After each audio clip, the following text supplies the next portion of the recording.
culture third rail of social inequality discussion. You can't make cultural arguments. Things have to be structural or it's a no-go. Mm-hmm. And I've always been a little befuddled by that position, rejecting, among identitarians, amongst people who are very self-consciously Black or very self-consciously Jewish.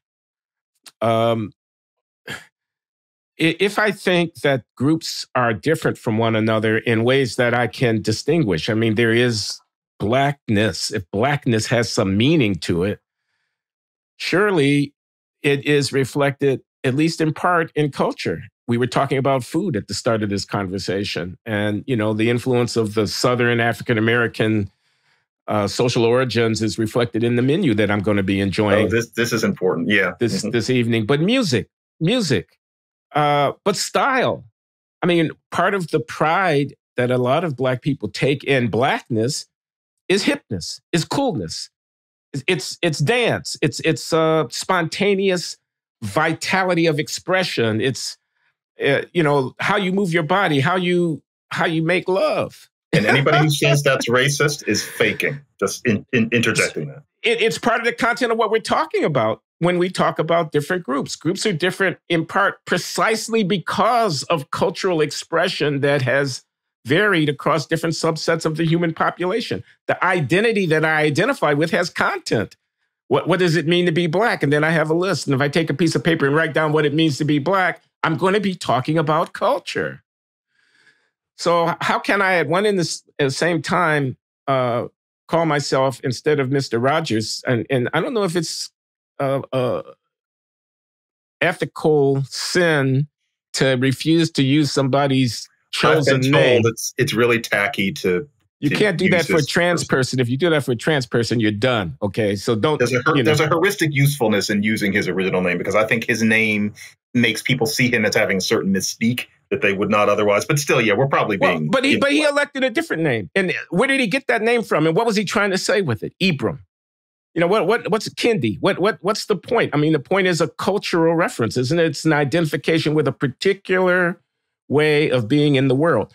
So on the one hand, we have groups who are differentiated by these cultural frames, which are obviously consequential. I mean, I don't explain the overrepresentation of Blacks in the NBA or the overrepresentation of Jews on Wall Street by their genes. I don't think it's their genes. Neither do I think it's, strictly speaking, discrimination, where in the NBA and the professional, I should say amateur basketball world that leads up to it, they discriminate in favor of Blacks, and that's why Blacks are overrepresented. Or on Wall Street, they're not interested in making money. They're just interested in hiring more Jews. I don't think that's true. I think the groups differ in their cultures that orients their people towards spending their limited time developing different aspects of their human potential, which is then reflected in their performance in these different venues. How can I have groups as between which equity is supposed to be fashioned and at the same time expect that in every arena of human endeavor, these groups are going to perform in exactly the same way? It's just a contradiction in terms. So I think they're rejection of the cultural argument while holding on to the identitarian claim, which is what Ibram X. Kendi is doing. He's Black and he's for Black people. And he's fighting for Black people. So Black people are a thing that exists in the world. And yet he refuses to allow me to say anything about what the specific content of that Blackness is that bears on any social outcome. I just think that's incoherent.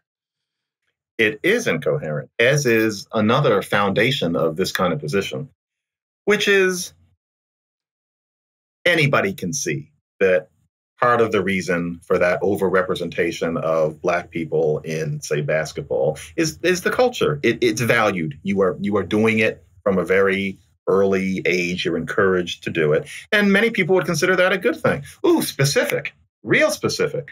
Took my girls to McDonald's just this morning. You might even call that a little cultural compared with most of the people I'm around. Yeah. And there was a Black dad and a little Black girl. The Black girl, I'm going to put her at 2'2". She's dancing across the floor over to the place where you order. This was like an hour ago. And I just noticed she's already got it. She's already got a sense of rhythm and movement that, my girls will probably never have.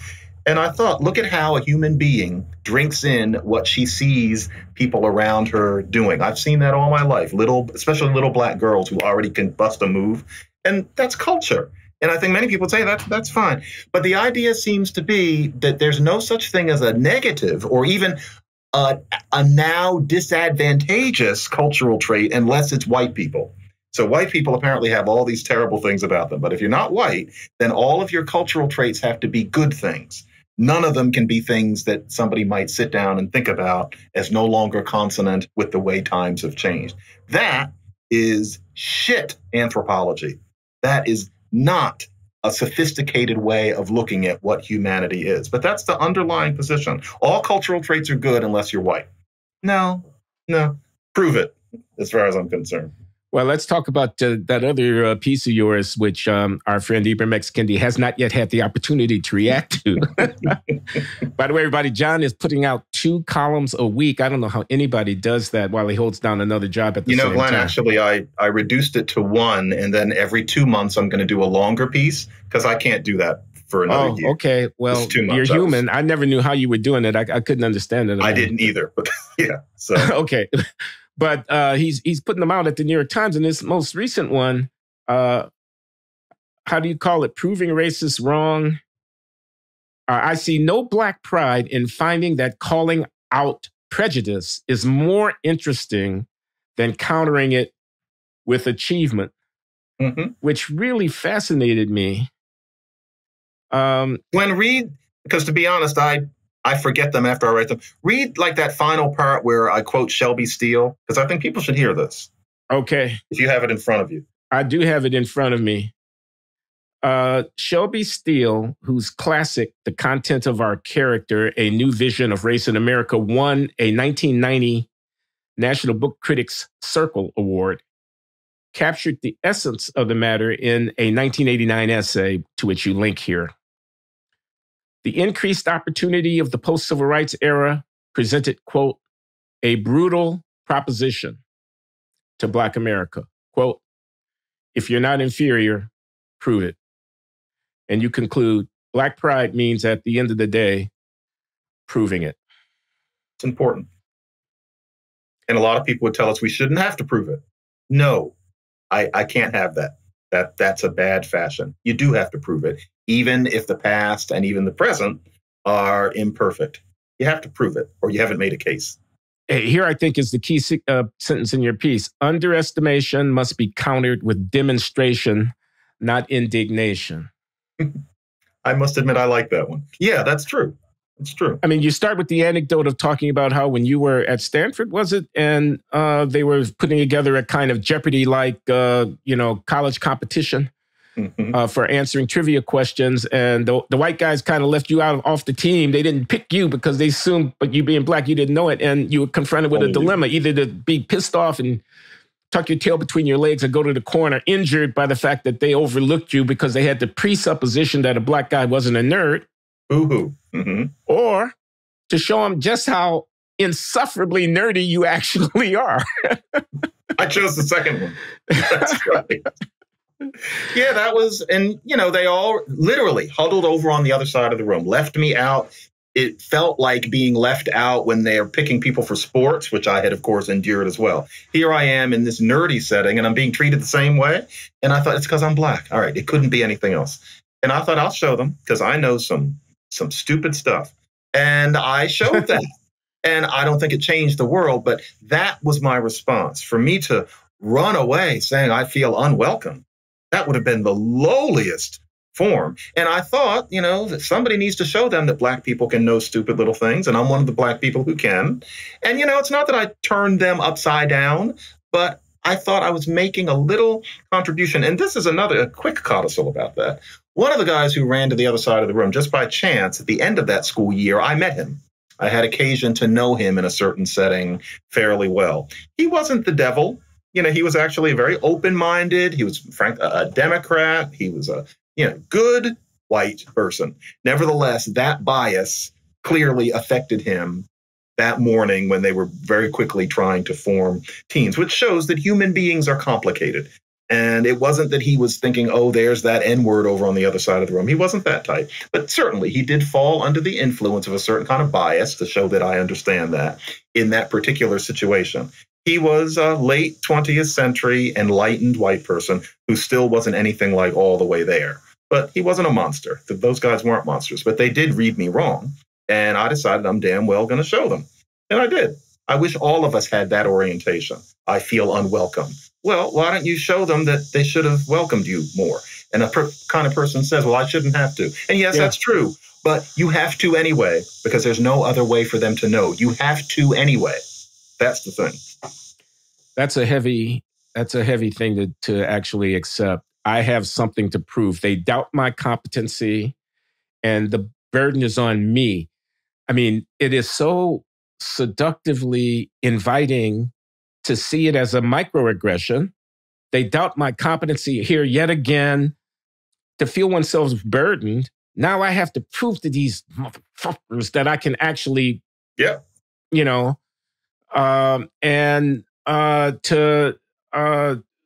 don't know, ball up into a, defensive crouch, or storm off, angrily, or reject, or to take oneself out of the mix.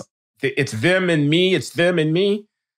Instead of saying, okay, however reasonable or unreasonable their doubts might be, I'm confident about my own capacities. And that's an important provision. Are you?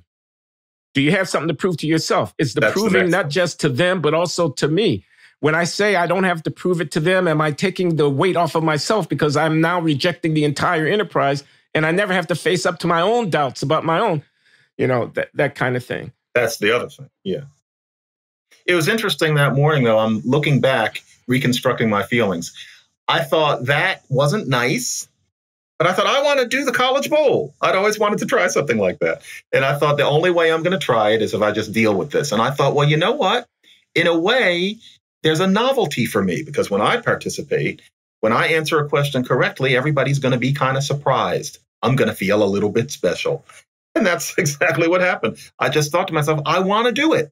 This world is imperfect. There wasn't going to be a warm, friendly, all-black College Bowl. This was my one chance, and you can get hit by a bus the next day. I thought, if I'm going to do College Bowl, they're going to ask me these stupid questions. It's going to be like on Jeopardy. I wish to do this. Okay, something imperfect happened. I can't fix it, but I'm going to go do my thing. Deal me in is how I felt. And I think that should be a norm. Some people are going to listen to this and think I'm saying, why can't you be like me? But no, I didn't feel like this. I felt like this. I felt normal. I think that other Black people are taught to be abnormal and thinking it's more important to decry the racism and run away crying than to just pitch in and show that you can do what they don't think you can.